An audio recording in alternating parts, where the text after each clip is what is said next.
Sir ഇവിടെ already നമ്മുടെ ഗസ്റ്റായിട്ട് ഇവിടെ ഞാൻ വന്നിട്ടുണ്ട്. പക്ഷേ സാറിനെ പറ്റി പറയുമ്പോഴുണ്ടല്ലോ എനിക്ക് ഒരു കാര്യം പറയാൻ, ഞാൻ നേരത്തെ പറഞ്ഞല്ലേ സോഷ്യൽ മീഡിയയിലും യൂത്തിൻ്റെ ഇടയ്ക്കും ഒക്കെ സാർ ഒരു ഹീറോ ആണ്. പക്ഷേ എന്നാൽ ഇത്ര സത്യസന്ധമായിട്ട് കേസസ് ഒക്കെ തെളിയിക്കുന്നുണ്ടല്ലോ, ചില സർട്ടൻ സിറ്റുവേഷനിൽ സാർ വില്ലനും ആയിട്ടുണ്ട് ചില സ്ഥലത്ത്, ചിലർക്കൊക്കെ.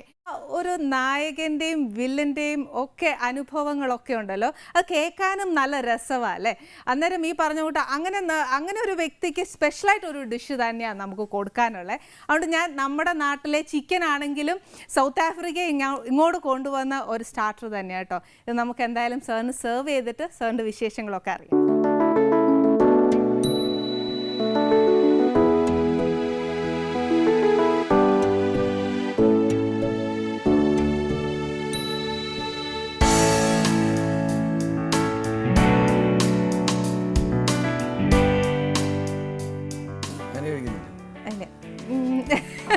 പേടിച്ചിട്ടൊന്നുമല്ല, അതിഥി ദേവോ ഭവ അല്ലേ. അപ്പോൾ അതിഥികളെ സൽക്കരിച്ചതിന് ശേഷം ഞാൻ പതുക്കെ നിങ്ങൾ കഴിച്ചതിൻ്റെ ബാക്കി ഫുൾ എനിക്ക് തിന്നാലോ. അന്ന സന്തോഷായിട്ടോ, ഞാൻ ഉണ്ടാക്കിയ ഒരു ഡിഷ് അത്രയും സന്തോഷത്തോടെ കഴിക്കുന്ന കാണുമ്പോൾ ഒത്തിരി സന്തോഷം തോന്നും. ചിക്കു അല്ല, ഗസ് ചെയ്തോളൂ, ഒരു കോൺടെസ്റ്റ് പോലെ. ഒന്ന് ചുമ്മാ പറഞ്ഞു നോക്കി.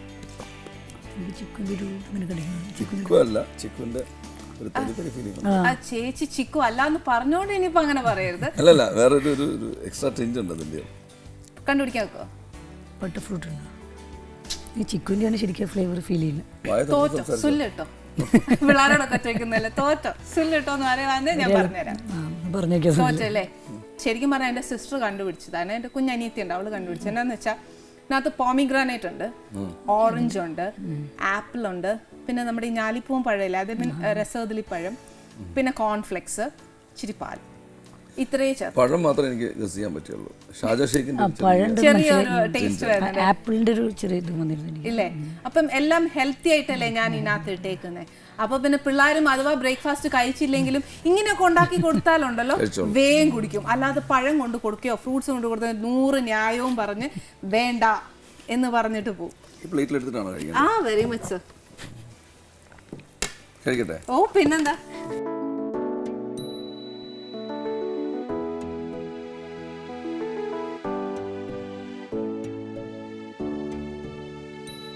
ഇതിന്റെ കോമ്പിനേഷനാ സർ, ഇതൊരു സ്പെഷ്യൽ ചമ്മന്തിയാ.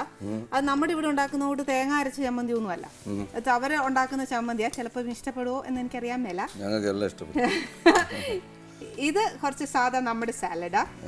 പിന്നെ ഇത് പൊട്ടറ്റോ സാലഡാണ് അവര് ചെയ്യുന്നത്. അത് അവർ ഇതിന്റെ ഈ ഒരു ബ്രൈഡ് കൂടെ അവർ സെർവ് ചെയ്യുന്ന സാലഡ്.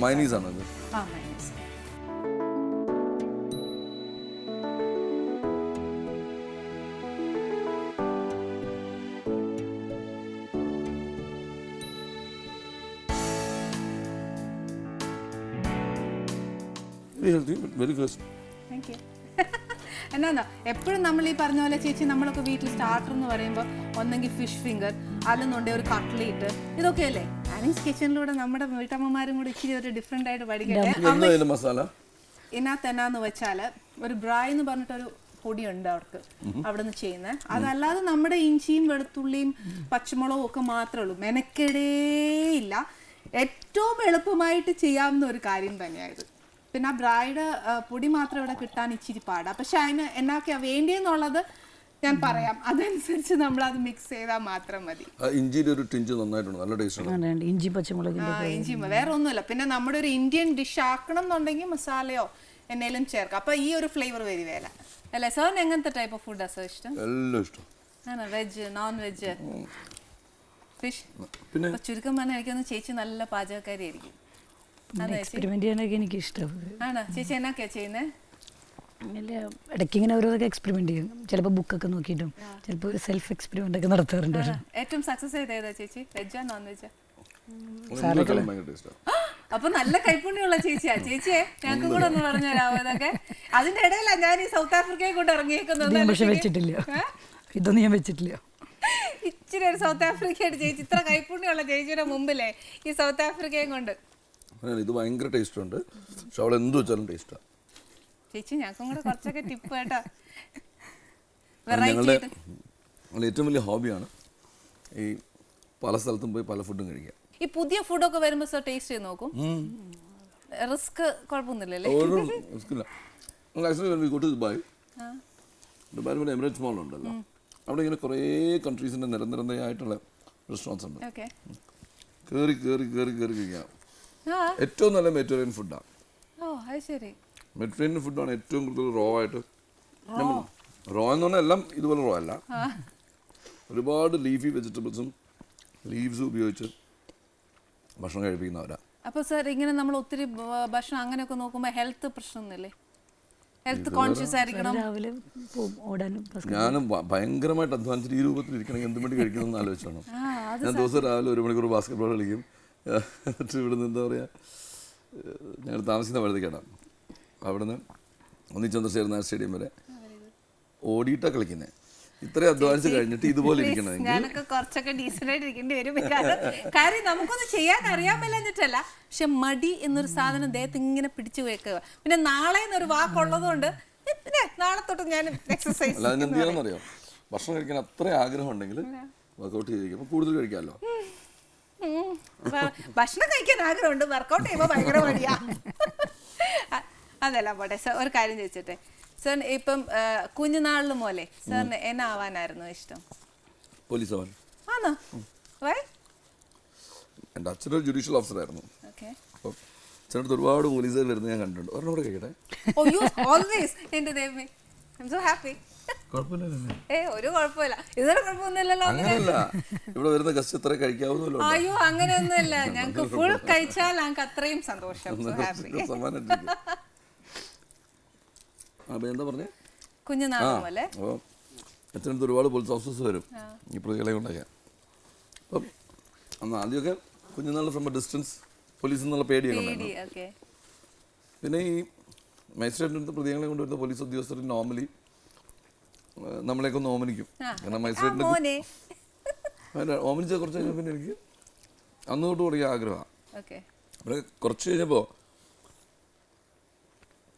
എൻ്റെ ആംബിഷൻസൊക്കെ മാറി. ട്രെയിനിൻ്റെ എൻജിൻ ഡ്രൈവർ ആവണമെന്നായിരുന്നു. പിന്നെ ഒരു 4ാം ക്ലാസ്സൊക്കെ ആയപ്പോഴേ പോലീസ് വളരെ കുഞ്ഞില്ല പോലീസ് ആവണമെന്നൊക്കെ തോന്നിയത്. എൻജിൻ ഡ്രൈവർ ആവാൻ തോന്നി എന്താണെന്ന് വെച്ചാൽ ഇത്രയും വലിയൊരു സാധനം ഒറ്റയ്ക്ക് നിയന്ത്രിക്കുന്ന ഒരാളല്ലേ, has to be very important എന്നൊരു തോന്നൽ വന്നു എനിക്ക്. പിന്നെ കുറച്ച് കഴിഞ്ഞാൽ ബസ് കണ്ടക്ടർ ആണെന്ന്, ഒരുപാട് കാശുള്ള ഒരാൾ. പിന്നെ കഴിഞ്ഞാൽ ഐ വാണ്ടഡ് അഗൈൻ ഒരു 9ാം ക്ലാസ് 10ാം ക്ലാസ് ആയപ്പോഴത്തേക്ക് again I wanted the uniform. പക്ഷെ അന്ന് ഐ വാസ് നോട്ട് ഷുവർ എന്താ ആർമിയോ വേണോ നേവി വേണോ.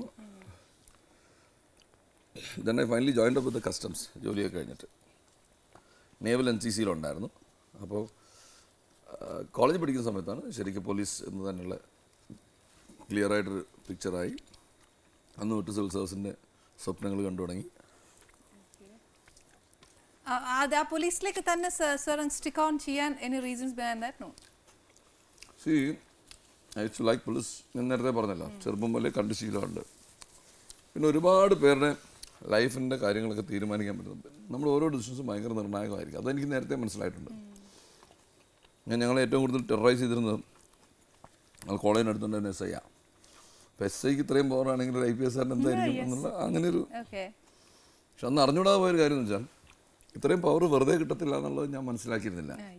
ഒരുപാട് റെസ്പോൺസിബിലിറ്റിയും ഒരുപാട് തലവേദനയും ഇതിൻ്റെ കൂടെ വരുന്നു എന്നുള്ളത് ഇപ്പോൾ അനുഭവത്തിലാണ് മനസ്സിലായത്.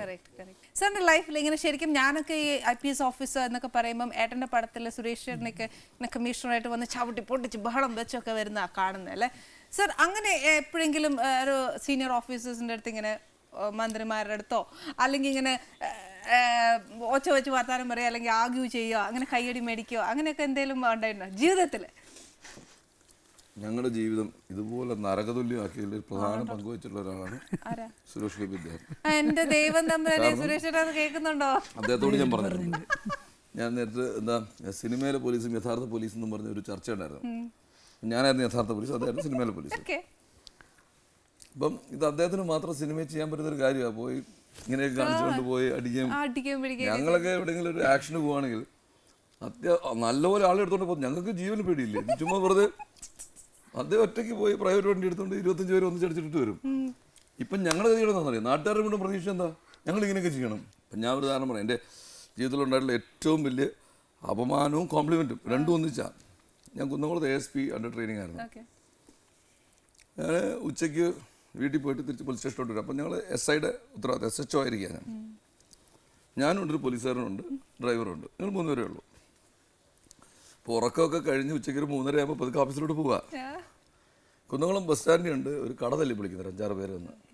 പോലീസ് വണ്ടി വന്നുകൊണ്ട് നാട്ടുകാരൊക്കെ ഓടി വന്ന് വണ്ടി തടഞ്ഞു. ഞാൻ നോക്കിയപ്പം കാണുന്നത് വെച്ചാൽ 6-7 കടാകടിയന്മാർ വാളും ഇട്ട് നിൽക്കുക. എന്ത് ചെയ്യണമെന്ന് അറിഞ്ഞൂടാ. പക്ഷെ ആക്ട് ചെയ്യാതിരിക്കാൻ പറ്റത്തില്ല. ഞങ്ങളുടെ കയ്യിൽ ആംസ് ഒന്നുമില്ല. ചാടി ഇറങ്ങി ഓടിച്ചത് ഞാൻ 2 പേരെയും പിടിച്ചു. എൻ്റെ കൂടുതൽ ഗൺമാൻ വേറൊരുത്തരെയും കൂടെ പിടിച്ചു. 3 പേരെ കിട്ടി. ബാക്കിയുള്ളവർ ഓടിപ്പോയി. ഒരുത്തൻ്റെ കയ്യിലെ വാള് ഫ്രീ ആണ്, ഞാൻ കാണുന്നുണ്ട്. അവനതെന്നെ വെട്ടാം. അവൻ എന്തുകൊണ്ട് വെട്ടിയില്ല എന്ന് അവനും ദൈവം തമ്പുരാനും മാത്രമേ അറിയാവൂ. ഞാനീ ബഹളമൊക്കെ വെച്ച് എന്തൊക്കെയോ എന്നൊക്കെ ആൾക്കാർ കണ്ട് പേടിച്ച് ആളുകൾ. പോലീസിന് പേടിയായിരിക്കും. അപ്പോൾ ഇതൊക്കെ കഴിഞ്ഞപ്പോൾ ആൾക്കാരൊക്കെ ഭയങ്കര സന്തോഷമായി. അവിടെ അവരെ പിടിച്ചുകൊണ്ട് ഞങ്ങൾ സ്റ്റേഷനിലോട്ടൊക്കെ വന്ന് വീരസാഹസികമായിട്ട് ഇങ്ങനെ വന്നിരിക്കുക. എല്ലാ ദൈവങ്ങളോടും നന്ദി പറയാം. പറ്റാഞ്ഞ ഒരു പത്രക്കാരൻ അപ്പം എന്നോട് ചോദിക്കുക, സാറേ സുരേഷ് ഗോപി സ്റ്റൈലാണല്ലോ. തീരെ ഇഷ്ടപ്പെട്ടില്ല. എന്താ കാര്യം എന്നറിയോ? തല്ലുകൊള്ളാൻ ഞാനും, പേര് സുരേഷ് ഗോപിക്കും. അത് ശരിയാണോ? ടെൻഷൻ അടിക്കാൻ ഞാൻ. സുരേഷ് ഗോപി സാറിന് ഒന്നും അറിയണ്ട. അദ്ദേഹം നേരെ പോയി തല്ലുകൊള്ള ആൾക്കാർ റെഡി ആയിട്ട് നിൽക്കും. ഇത് അപ്പോൾ ഈ നിങ്ങൾ ഈ പറയുന്ന എന്താ പിന്നെ ഈ ഭയങ്കര ഭാവുകത്വമുള്ള ഈ പരിപാടിയൊക്കെ നിവൃത്തിയില്ലാത്തപ്പോൾ ഞങ്ങൾ ചെയ്തു പോകുന്നതാ. അല്ല, ഞങ്ങൾ ആരും ബൈ ചോയ്സ് ഒരിക്കലും ഇങ്ങനെ ചെയ്യാൻ പാടില്ല. ഒന്നാമത് we are all professionals. We are train to do a professional job. അപ്പോൾ നമ്മളിപ്പോൾ 5 പേരെ ഹാൻഡിൽ ചെയ്യാൻ പറ്റുമെങ്കിൽ 10 പേരെയും കൊണ്ട് പോകുന്നതാണ് നമുക്ക് നല്ലത്. 2 കാരണമുണ്ട്. ഒന്നെന്ന് പറയുന്നത് government is spending a lot of money on an IPS officer. നമ്മൾ പോയി ഒരു ഹീറോയിസം കാണിച്ച് നമുക്ക് എന്തെങ്കിലും പറ്റിയാൽ ഈ നാടിന് വരുന്ന നഷ്ടം എന്താണെന്നറിയാമോ? ഇപ്പം ഞാനിപ്പോൾ ഒരു 10-18 കൊല്ലത്തെ സർവീസ് ഉള്ളൊരു IPS ഓഫീസറാണ്. ഇനി എനിക്കിപ്പോൾ എന്തെങ്കിലും സംഭവിച്ചാൽ ഈ 18 വർഷം എക്സ്പീരിയൻസ് ഉള്ള ഒരു IPS ഓഫീസറായിട്ടുള്ള IG ക്രിയേറ്റ് ചെയ്യണമെങ്കിൽ ഇറ്റ് വിൽ ടേക്ക് ടൈം. മാത്രമല്ല ഹ്യൂജ് അമൗണ്ട്സ് ഓഫ് ഇൻവെസ്റ്റ്മെൻറ്റ്. എൻ്റെ പേരിൽ എന്നെ ഇപ്പോൾ ട്രെയിൻ ചെയ്ത് ഈ പരുവത്തിലാക്കാൻ വേണ്ടി സർക്കാർ കോടികൾ ചിലവാക്കി കഴിഞ്ഞു. ആ റെസ്പോൺസിബിലിറ്റി എൻ്റെ ഓരോ ആക്ഷനിലും ഉണ്ടാവണം.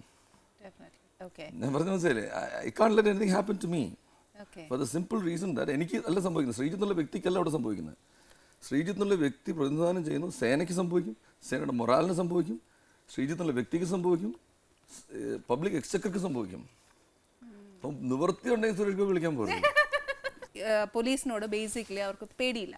ഇപ്പോൾ എത്ര അർദ്ധരാത്രി ആണെങ്കിലും ഒരു ഹെൽപ്പിംഗ് ഹാൻഡ് നമുക്ക് എന്തായാലും പോലീസിൽ നിന്ന് കിട്ടും. അപ്പൊ അതുപോലെ സാറിന് ആരെങ്കിലും ഇങ്ങനെ എന്തെങ്കിലും പ്രശ്നം വന്നിട്ട് അല്ലെങ്കിൽ മിഡ് നൈറ്റ് ഓഫീസ് വന്നിട്ട് സാർ പ്രശ്നത്തിൽ നിന്നിട്ട് സാർ ഹെൽപ്പ് ചെയ്തിട്ടുള്ള എന്തെങ്കിലും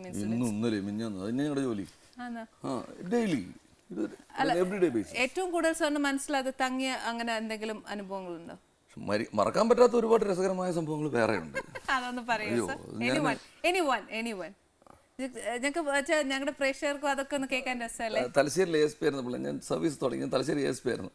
തലശ്ശേരിയിൽ നിന്ന് ഞാൻ exit was with bomb blast. എന്നെ കുറേ അക്രമികൾ ചേർന്ന് ബോംബ് പറഞ്ഞാണ് എന്നെ അവിടെ പറഞ്ഞേക്കുന്നത്. എന്നെ സർവീസും എടുത്തിട്ടായിരിക്കും. അവിടെ തലശ്ശേരി അങ്ങനെ ഒരു യുദ്ധമുഖമാണ് പലപ്പോഴും. This was in 99 September 27. അപ്പോൾ അവിടെ ഈ രാഷ്ട്രീയ സംഘടനവും ഒക്കെ നടക്കുന്നതിനിടയിൽ പോലീസ് ചെല്ലുമ്പോൾ പോലീസുകാരനെ അവർക്ക് ഇഷ്ടപ്പെട്ടില്ല. അവർ ബോംബ് പറഞ്ഞ് ഓടിച്ച് ജസ്റ്റ് ലിഫ്റ്റഡ് ഓഫ്. അപ്പോൾ ആ സംഭവം നടക്കുന്നതിൻ്റെ ഒരു ഏകദേശം ഒരു മാസം മുമ്പേ ഏകദേശം ആ ഏരിയയിൽ തന്നെ ഞാനും എൻ്റെ കുറച്ച് പോലീസുകാരുടെ പെട്രോളിങ്ങിന് പോയിക്കൊണ്ടിരിക്കുക. അപ്പം ഒരു വളവ് തിരിഞ്ഞ് പെട്ടെന്ന് ചെന്നപ്പം കുറേ പേര് മുഖംമൂടിയായിട്ട് ഇങ്ങനെ, മുഖംമൂടി എന്ന് പറഞ്ഞാൽ എന്താ വെച്ചാൽ ഇവർ തോർത്ത് കൊണ്ട് കെട്ടിയിട്ട് മുഖം ഇങ്ങനെ മറച്ചേക്കാം. എന്നിട്ട് കയ്യിൽ വാളും ബോംബുമായിട്ട് നിൽക്കുക. അപ്പോൾ ഒരു 10-15 പേരുണ്ട്. ഞങ്ങൾ 3 പേരേ ഉള്ളൂ. അപ്പോൾ എൻ്റെ കയ്യിൽ പക്ഷെ അന്ന് ഇതുണ്ട്, എന്താ വെപ്പണുണ്ട്. ഞാൻ ചാടി ഇറങ്ങി സിനിമയിലേക്ക് കാണണം. അതിനകത്ത് വാള് മാത്രം, അതെ ഓഫ്കോഴ്സ്. അപ്പോൾ സുരേഷ് ഗോപി ഈ വാള് മാത്രമായിട്ട് നിൽക്കുന്ന ഒരുത്തനുണ്ടായിരുന്നു, ബോംബില്ലാത്ത. അവനാണെങ്കിൽ എൻ്റെ ഒരു നെഞ്ചിൻ്റെ അത്രയേ ഉള്ളൂ. അവൻ ചേർത്ത് ഞാൻ പിടിച്ചു. ആ വാള് ചേർത്ത് കൈയാണ് ഞാൻ പിടിച്ചിട്ട് തോക്കെടുത്തിന് അവൻ്റെ സിനിമയിലേക്ക് കാണണം. എൻ്റെ ഇളിയിൽ വെച്ചിട്ട് ഞാൻ പറഞ്ഞു, മറ്റേ ഇപ്പോൾ ഉടനെ എല്ലാം താഴെ ഇട്ടോണം, അടയും എല്ലാം ഇതായിക്കോണം, ഇല്ല ഞാൻ ഇവനെ ശരിയായി കളയുന്നു പറഞ്ഞു. അപ്പോൾ എൻ്റെ കൈ കൊണ്ട് അവൻ്റെ വാ മൂടിയിരിക്കുക. അപ്പോൾ അവന് മിണ്ടാൻ പറ്റുന്നില്ല. അപ്പോൾ അവൻ പതുക്കെ അവിടെ കടിക്കുന്നുണ്ട്, എൻ്റെ കൈ റിലീസാണ്. അപ്പോൾ അവരിങ്ങനെ ഞാൻ എന്തെങ്കിലും ചെയ്യും. അപ്പോൾ അവരുടെ കയ്യിൽ ബോംബുണ്ട്. ഇവൻ ഈ കൈ കടിച്ച് എന്ന് റിലീസ് ചെയ്തിട്ട് അവൻ പറയാ, എറിയടാ എറി, ഞാൻ പോയാലും സാറില്ല ഇവനെ എടുക്കുന്നു.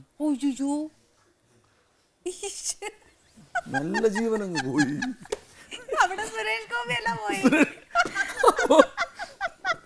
ഇവൻ അപ്പം എനിക്ക് മനസ്സിലാവാത്ത കാര്യം, ഇവൻ ഇത്രയും ഫെർവർ വരാവുന്ന രീതിയിൽ എന്താണ് അവൻ ഇതിന് പ്രയോഗം? അവനൊരു പോലീസ് ഉദ്യോഗസ്ഥനെ കൊല്ലണമെന്നുള്ളതിൻ്റെ ഇത്രയും അത്യാഗ്രഹം എന്താണെന്ന് എനിക്ക് മനസ്സിലായില്ല.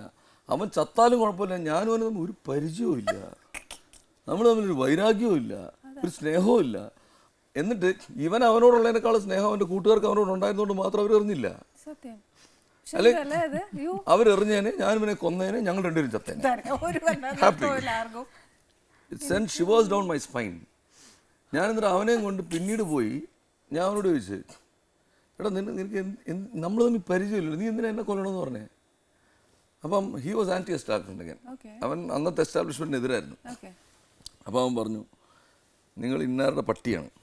എന്നോട് പറയാം, അന്നത്തെ സർവീസിലുള്ള ഒരു വലിയ ഒരു പൊളിറ്റീഷ്യൻ്റെ പേര്, നിങ്ങൾ അന്നാരുടെ പട്ടിയാണ്. ഞാൻ പറഞ്ഞു, എനിക്ക് അങ്ങനെ അറിഞ്ഞൂടാ, എനിക്ക് നിന്നെ അറിഞ്ഞൂടാ, നീ എന്ത്? അപ്പോൾ അവൻ പറഞ്ഞു, സാറ് യൂണിഫോം ഇട്ടിരിക്കല്ലേ.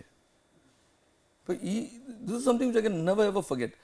ഇപ്പോൾ അവൻ ഗൾഫിലുണ്ട്, ഹി സർവൈവ്ഡ്. ഇത്രയൊക്കെ ആയിട്ട് അവൻ ഗൾഫിലുണ്ട്. ഇപ്പോൾ ഞാനൊരു 4-5 വർഷം മുമ്പ് അങ്ങനെ ശബരിമലയിൽ ചെന്നപ്പം അവൻ തൊഴാൻ വന്നു എനിക്ക് ശബരിമലയിൽ. അവൻ എന്നോട് ചോദിച്ചു, സാറിന് എന്നെ ഓർമ്മയുണ്ടെന്ന് ചോദിച്ചു. അപ്പോൾ എനിക്ക് ഇപ്പോൾ അവനെ കണ്ടാൽ തിരിച്ചറിയത്തില്ല. ഞാൻ ഓർമ്മയില്ല. സാറ് ചത്താലും ഞാൻ ചത്താലും കുഴപ്പമില്ല, സാറ് ചത്തോട്ടെ എന്ന് പറഞ്ഞു. ഞാൻ പറഞ്ഞു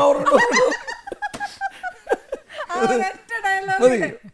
കാരണം അത് നമുക്ക് ഭയങ്കര ധൈര്യം എന്നൊക്കെ വിചാരിച്ച് നമ്മൾ നിൽക്കുന്നേ. കംപ്ലീറ്റ് ശരിക്കും അല്ലെ, എല്ലാരും മനുഷ്യർ തന്നെയല്ലേ അല്ലെ? ഇങ്ങനെയൊക്കെ പറഞ്ഞു കേൾക്കുമ്പോൾ അറ്റ്ലീസ്റ്റ് നമുക്കൊരു ചിരി ഒരു അല്ല. അതിൻ്റെ ഏറ്റവും വലിയൊരു കുഴപ്പം എന്താണെന്ന് വെച്ചാൽ, നമ്മുടെ ഒരു വലിയ വിഭാഗം ചെറുപ്പക്കാർ ഇങ്ങനെ ഒരു പേർപ്പസും ഇല്ലാതെ അവരുടെ ലൈഫ് കളയുക. മനസ്സിലായില്ലേ? അവരെന്തിനു വേണ്ടി അത് ചെയ്യുന്നതെന്ന് അവർക്ക് അറിഞ്ഞൂടാ. അങ്ങനെ ഒരുപാട് പേര് ഈ നാട്ടിൽ മരിച്ചിട്ടുണ്ട്. ആ മരിച്ചവരൊക്കെ മരിച്ചത് എന്തിനാണെന്ന് മരിച്ചവനും അറിഞ്ഞൂടാ, കൊന്നവനും അറിഞ്ഞൂടാ. സത്യം.